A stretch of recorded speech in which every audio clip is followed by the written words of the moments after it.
So, Pokemon Legends Arceus or Arceus is finally out.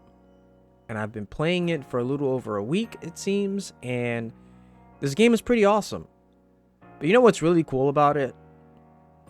It's a lot like Monster Hunter. In fact, shockingly very similar to Monster Hunter. We're going to talk about that. So first off, a very similar setting to the most recent Monster Hunter game, MH Rise. MH Rise has a very ancient Japanese setting, much like Portable Third did, but I think a little bit more now in Rise than ever before. And Pokemon Legends Arceus, because of the timeline, does the same thing. But listen to this. So when you're in your room, there's one thing you'll notice. You have living quarters in this game. And I'll explain more about that because that's also a very action hunting game kind of thing, right? Then I come to my big ass item box.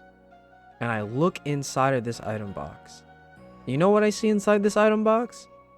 Let me tell you what I see inside this item box, okay? A lot of shit. A lot of shit in this item box that you can go around and collect. Tons of items to get. You also have a lot of room in your item box. There is a way to quickly reorganize all of your items. And you're going to be doing this a lot in this game. You're going to be exploring a lot, coming back and fixing up your item box and your item satchel. That is very, very Monster Hunter. But wait, there's more. So Jubilee Village is actually your central hub of this game. And there's quite a lot of places to go as you're going to be spending a lot of time in Jubilee Village. It's not like, you know, a normal Pokemon game where you travel across a region to different places. You have your farm, you can grow crops and all types of berries and stuff, craft works, you have a general store, hairdresser, clothing, your quarters.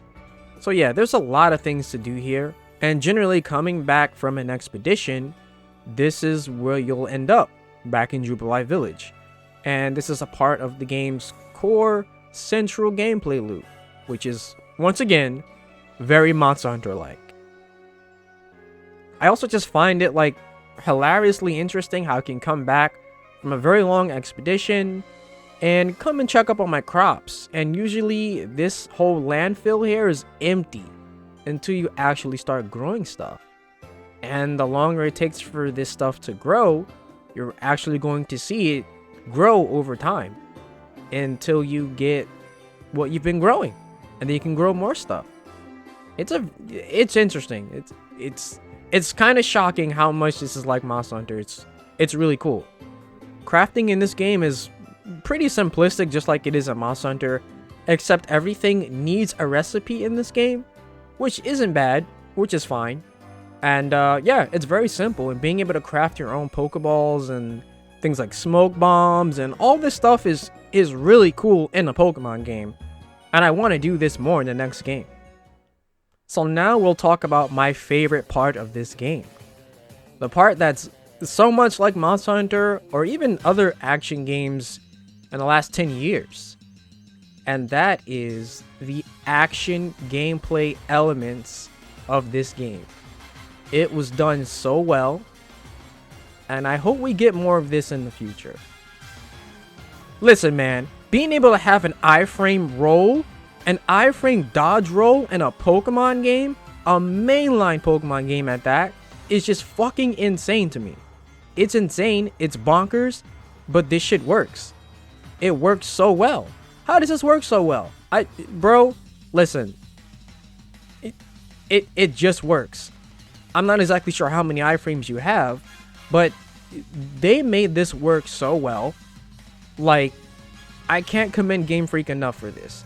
And I'm not saying this game is perfect, because it definitely isn't perfect. But the action elements, they nailed it. They nailed it. Really good. It feels like I'm using Evasion +2 and both Evade Extender.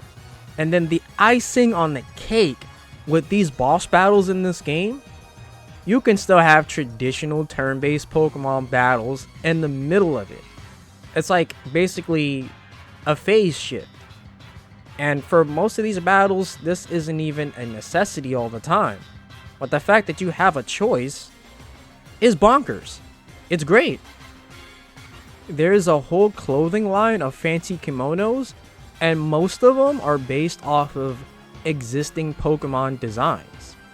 Now, we don't actually carve up the Pokemon and make these kimonos out of the Pokemon, by the way, but they're designed after the Pokemon, so no Pokemans were harmed in the making of this video or this game. I promise. So here's when you get to the basic gameplay loop of this game, and I'll try to kind of simplify it. But basically, you start from Jubilee Village, you head to the front gate to go off on an expedition. You can choose from a number of maps already on this big old map. These are mostly big areas, by the way. And now it's time to basically explore this region. You can pretty much spend hours here catching Pokemon. Do you want to battle a bunch of Pokemon? Do you want to find a bunch of lost satchels? I mean, anything you want to do for hours. Do you want to try to survive a mass outbreak of haunters? I mean, because you can do that too. And it's pretty cool. Though it's a little challenging because these haunters, you know,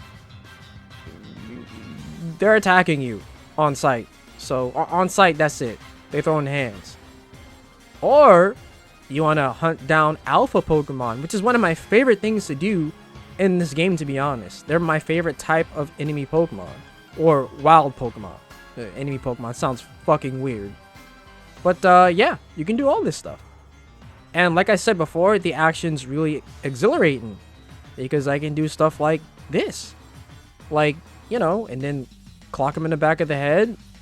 And then the battle begins. It's addicting. And then we come back. We talk to the professor.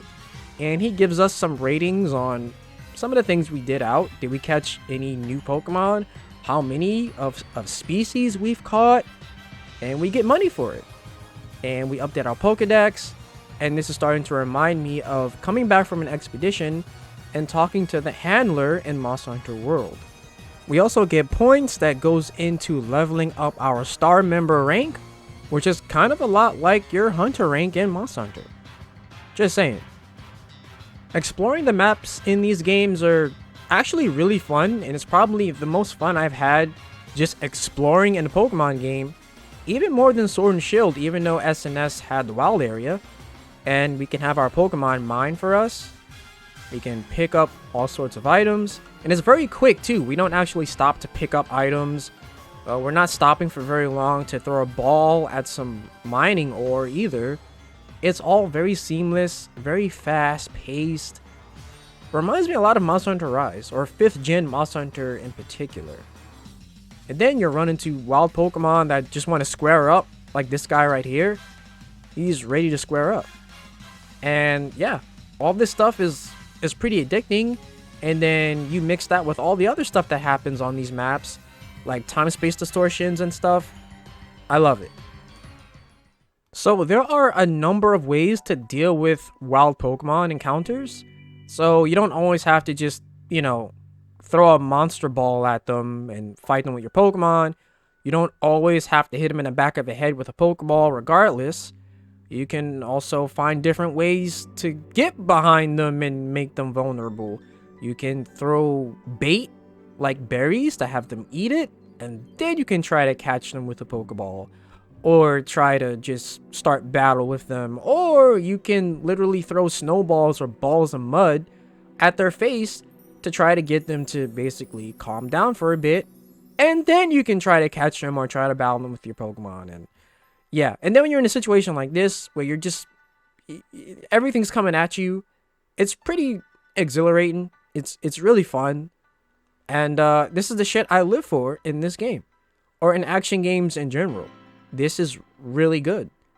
And you know what? Once you get that back shot off, the game actually starts to reward you for this, because then only the Pokemon that you hit in the back of the head with the ball is the Pokemon you'll be battling. Otherwise, any other Pokemon that is hostile toward you in the immediate area will all jump in on that battle. So basically, getting behind them and hitting them with a Pokeball is the best thing to do. Unless you want to battle 8 Pokemon at once. The fact that I can directly square up with the level 11 Pikachu that is after my life. Like, this thing will literally destroy me. Make me dead. You know when you die? You know what happens when people die? Yeah, well, that Pikachu wanted to kill me, but I caught it. What is this? And then there are times where if you're just fast enough, the Pokemon won't even realize you're there. They're trying to find you, and you can just run directly behind them really quickly, and then get that back shot off, and then hear the rumble, and it feels like really good. It feels super satisfying, and then you catch the Pokemon, and you feel great. I love this game. And then, the infamous Paris and Parasect. These goddamn things are kind of annoying. I'm not gonna lie. But annoying in the best kind of way. Because they're actually pretty challenging, and the poison will do a number on you. Basically. But yeah, all these encounters are really cool, and a lot of them are pretty unique. Very few of them feel samey, to be quite honest with you. Even the way I snuck up on this Alpha Pachirisu was just really cool, and it made me think of Monster Hunter is using these cool smoke bombs to basically try to get a perfect shot on this Pachirisu. Felt good, and I love doing that. I love how there are so many ways that you can engage with the wild Pokemon in this game.